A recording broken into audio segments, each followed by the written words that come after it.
మీకు థ్యాంక్స్ చెప్పాలి sir first of all. ఎందుకంటే సక్సెస్ లో ఫెయిల్యూర్ చాలా ఫిల్మ్స్ లో వస్తాయి, కానీ రెస్పెక్ట్ అన్నది మాత్రం ప్రతి సినిమా కాదు. ఎక్కడికి వెళ్ళినా నాకు రెస్పెక్ట్ దొరుకుతుంది. And thank you so much for that. నేను ఇంతకు ముందు డబుల్ రోల్ చేశాను సార్, ఇంతకంటే ఎక్కువ కష్టపడి చేశాను. అది ఎవరికి తెలియదు, జెండాపై కథలని. కాకపోతే ఈ సినిమాకి వచ్చిన పేరు అప్పుడు ఆ సినిమాకి రాలేదు. సో ఐ థింక్ అది ఇది కలిపి నాకు డబుల్ వచ్చేసింది ఈ సినిమాకి. Thank you so much sir, thanks lot.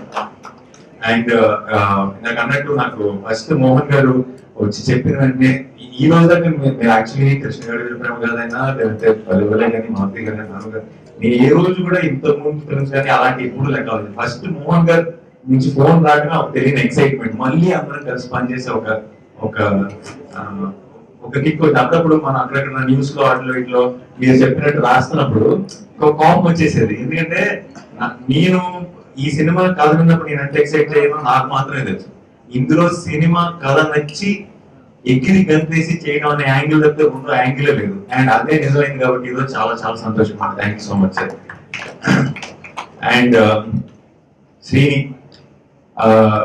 Mohan గారితో చేస్తున్నప్పుడు ఎంత ఎక్సైట్ అయ్యానో, ఫస్ట్ మోహన్ గారు కథ చెప్పిన వెంటనే నాకు ఆ రోల్ ఎవరు చేస్తున్నారు తెలుసా శ్రీని అన్న వెంటనే నన్ను ఇంకా ఒక డబల్ ఎక్సైట్మెంట్ స్టార్ట్ అయింది నాకు.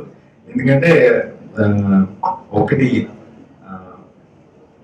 వాడంత క్లోజ్ కాబట్టి ఆ విషయం పక్కన పెడితే, వాడు అంత మంచి యాక్టర్ కూడా పక్కన పెడితే, సెల్ఫిష్ రీజన్ అంటే మీ ఇద్దరు కలిసి చేసిన ఏమి మిస్ అవ్వలేదు.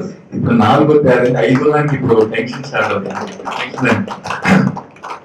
సో ఇక వర్ణి గారు చాలా చిన్న సీనే కలిసి చేసాం ఇద్దరం. బట్ నేను యాక్టర్ గా అంటే యాప్ అసిస్టెంట్ గా దూరం నుంచి చూసేవాడిని యాక్టర్స్ ని చాలా దగ్గరగా వెళ్ళే ఛాన్స్, వాళ్ళ చేతులకి సెకండ్ ఇచ్చి ఇవ్వడం కానీ, వాళ్ళని సర్చ్ చేసుకోవడం కానీ అలాంటి అలవాటు లేదు నాకు. సో నేను యాక్టర్ అయిన వెంటనే మా యూనిట్ అష్టాచామ యూనిట్ మొత్తంలోకి బిగ్గెస్ట్ స్టార్ వర్ణి గారు.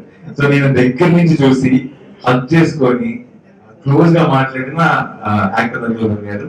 అందుకని నేను ఇంతకాలం సినిమా 8 years లో ఎంతమంది యాక్టర్స్ తో చేసినా సరే వర్ణి గారు చూసిన వెంటనే ఒక సినిమా స్టార్ వస్తున్నారు అన్న ఫీలింగ్ వస్తుంది నాకు ఎప్పుడు కూడా. And thank you so much sir for the support. అన్ని బోర్డర్ ఫిల్మ్స్ చేశాను కలిసి ఇద్దరం. అండ్ దెన్ మార్తాండ్ గారు ఈ సినిమా అంటే ఒక థ్రిల్లర్ కి ఆల్వేస్ ఎడిటింగ్ చాలా ఇంపార్టెంట్ అండి. ఎందుకంటే ఒక లవ్ స్టోరీ లాగానే మన we can't take our own sweet time, చాలా క్రిస్ప్ గా షార్ప్ గా కథ చెప్పాలి. అండ్ ఇలాంటి కథ పర్టికులర్ గా జెంటిల్మెన్ కథ చాలా చాలా చాలా డేంజరస్ ఆ విషయంలో. ఎందుకంటే మా ముందు నుంచి కథ విన్నప్పటికీ అదే డబ్బు ఆ ఆఖరి 10 నిమిషాలు మన కథని బ్యాంగ్లు, క్లైమాక్స్లు, లేదంటే ఒక ట్విస్ట్లు, లాస్ట్ లో ఏమంటారు మంచి క్లైమాక్స్ వైపు అల్యూమినియం ఫ్యాక్టరీలో అలాంటి సినిమా కాదు ఇది. అండ్ ఆ 10 నిమిషాలు కథలో ఉన్న బిగినింగ్ నుంచి ఉన్న ప్రతి క్వశ్చన్ కి ఆన్సర్ చెప్పాలి. అండ్ ఆన్సర్ కన్ఫ్యూజింగ్ ఉండదు, చాలా క్లియర్ గా ఉండాలి. ఇదే బిగ్గెస్ట్ టాస్క్ మాకు. అండ్ అది ఈ రోజు అంత క్లారిటీగా మిమ్మల్ని చేరుకుందంటే దానికి కారణం అంటారు కదా. Thank you so much sir. And Vinay Varma గారు ఈ సినిమాలో డేవిడ్ అనే పాత్ర పోషించారు. ఆయన ఫస్ట్ ఆయన సజెస్ట్ చేసినప్పుడు నేను జెన్యున్ గా ఒప్పుకున్నా. మోహన్ గారితో నేను అన్నాను ఆయన సూట్ అవ్వలేము సార్, ఏంటి నాకు ఆయన ఏం చేశారో తెలియదు, థియేటర్ గ్రూప్ అని అంటే నేను ఇంకో 2-3 వేరే ఆప్షన్స్ చెప్పాను. వీళ్ళు బాగుంటారు కదా, వీళ్ళు బాగుంటారు కదా అని. అండ్ ఈ రోజు సినిమాలో ఎవరో ఒక మీరు చెప్పిన యాక్టర్లు కనుక పెట్టుంటే ఒక యాక్టర్ డేవిడ్ పాత్ర చేసినట్టుండేదేమో. బట్ ఇప్పుడు ఆయనే డేవిడ్ అన్నట్టుగా అంత పర్ఫెక్ట్ గా సెట్ అయ్యారు. Thank you very sir. And Ravi గారు ఆ డైరెక్షన్ అంటే మాకు మరి బాగుంది కాదు కాబట్టి అలాంటి సెటిల్ ఇట్లేం లేవు, మీకు వేసే ఛాన్స్ కూడా ఇవ్వలేదు మేము. బట్ ఏదైనా ఆఫీస్ కానీ ఒక ఇల్లు కానీ ఏదైనా చిన్న చిన్న డీటెయిల్స్ లోనే ఆ డైరెక్షన్ ఉంది. అండ్ మీరు అబ్జర్వ్ చేసే కొద్దీ జెంటిల్ మళ్ళీ డీటెయిల్స్ దొరుకుతూనే ఉంటాయి. రవి గారు thank you so much. And Binda గారు ఇందాక వర్ణి గారు అన్నట్టు వాళ్ళ మధ్య ఇంతకుముందు చాలా అష్టచమ్మ అప్పుడు చాలా ఫిట్ ఉండేవారు. బట్ లవ్ తో పాటు నాలెడ్జ్ కూడా పెరిగింది. అంటే 2 ప్యారలల్ గా వెళ్ళినట్టున్నాయి.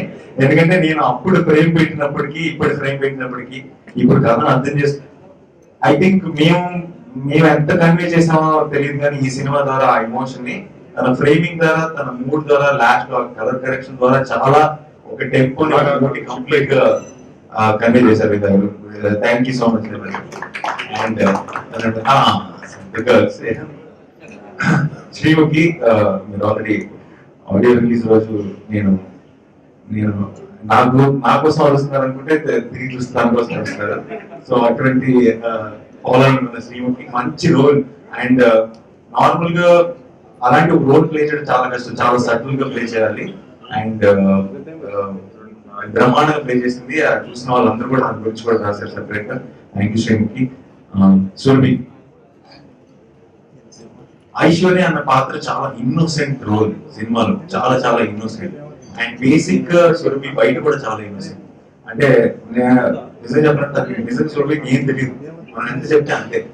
అండ్ నిజంగా అమాయకత్వం ఉంది, ఆ అమాయకత్వం స్క్రీన్ మీద రిఫ్లెక్ట్ అవటం వల్లే ఐశ్వర్య అంతగా అందరినీ రీచ్ అవ్వగలిగింది. So thank you Surabhi. And and ఇంకా మా లిటిల్ సూపర్ స్టార్ మొన్నదాకా నేను కమల్ హాసన్ అనుకున్నాను, ఇప్పుడు రజనీకాంత్ అయిపోయింది. ఎక్కడికి వెళ్ళినా సరే విసులు పడిపోతుంది. సో ముందు అంటే సినిమా చేసేటప్పుడే మా ఏదైతే ప్రీ క్లైమాక్స్ లో మెయిన్ సీన్ ఉంటుందో రివీలింగ్ సీన్ అన్నది, ఆ సీన్ చూసి ఆ షూటింగ్ అప్పుడే మేము అందరం క్లాస్ కొట్టేసుకొని హ్యాపీ చేసుకున్నాం.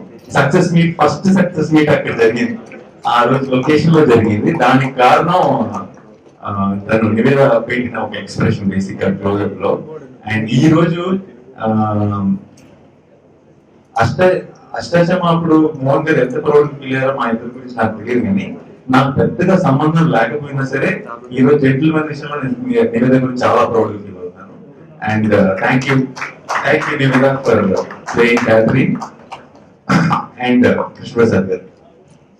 కృష్ణప్రసాద్ గారు ఈ సినిమా బిగినింగ్ లో కలిసినప్పుడు నాకు ఆయన కృష్ణప్రసాద్ గారు కలుస్తారన్నప్పుడు నాకు తెలియదు, అంటే ఏమేమి సినిమాలు చేశారు మొత్తం ఫిల్మోగ్రఫీ నాకు తెలియదు. ముందు ఆదిత్య 369 అని చెప్పిన ఒక రెస్పెక్ట్ వచ్చేసింది ఇమీడియట్ గా. ఆ రోజుల్లోనే టైం మెషిన్ అలాంటి ఒక కాన్సెప్ట్ పెట్టి సినిమా తీశారంటే ఆయన టేస్ట్ గురించి చెప్తుంది బేసిక్ గా. అండ్ నాకు ఆయనలో బాగా నచ్చింది ఏంటంటే ఒక ట్రాన్స్పరెన్సీ ఉంది. ఫస్ట్ నుంచి నాది ఇది సార్ సిచ్యువేషన్, నాది ఇది ప్రాబ్లం, బట్ నా సోర్సెస్ ఇవి, నేను మీరు నమ్మిన దానికంటే మంచిగా సినిమా తీయగలను, మీరే చూస్తారు అని చెప్పి మొత్తం అంటే కవర్ చేసి ఎగ్జాజరేటెడ్ గా ఏ రోజు ఒక్క మాట కూడా మాట్లాడలేదు. అండ్ నేను ఆయన ఎలా అయితే చేస్తారు అనుకున్నాను, ఆయన ఎలా అయితే చెప్పారో దానికి 3 రెట్లు సినిమా బాగా తీసి మనీష్ శర్మ గారి గురించి అందరూ చెప్పారు, అన్ని రకాలుగా చెప్పారు. ఒక్క నిమిషం సార్, అందరూ ఒకసారి మనీ సార్ వైపు చూడండి. ఆయన కెమెరాలు కూడా కుదిరితే చెప్పండి. నేను మనీష్ శర్మ గారికి బ్యాక్గ్రౌండ్స్ పరిస్తాను.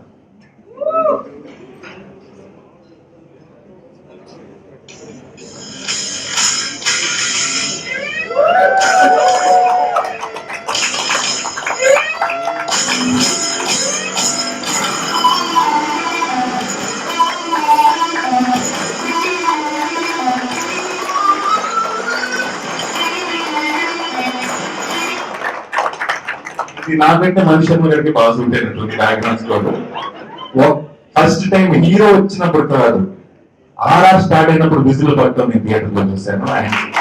అది కేవలం మనీష్ శర్మ గారికి మాత్రమే పాసిబుల్.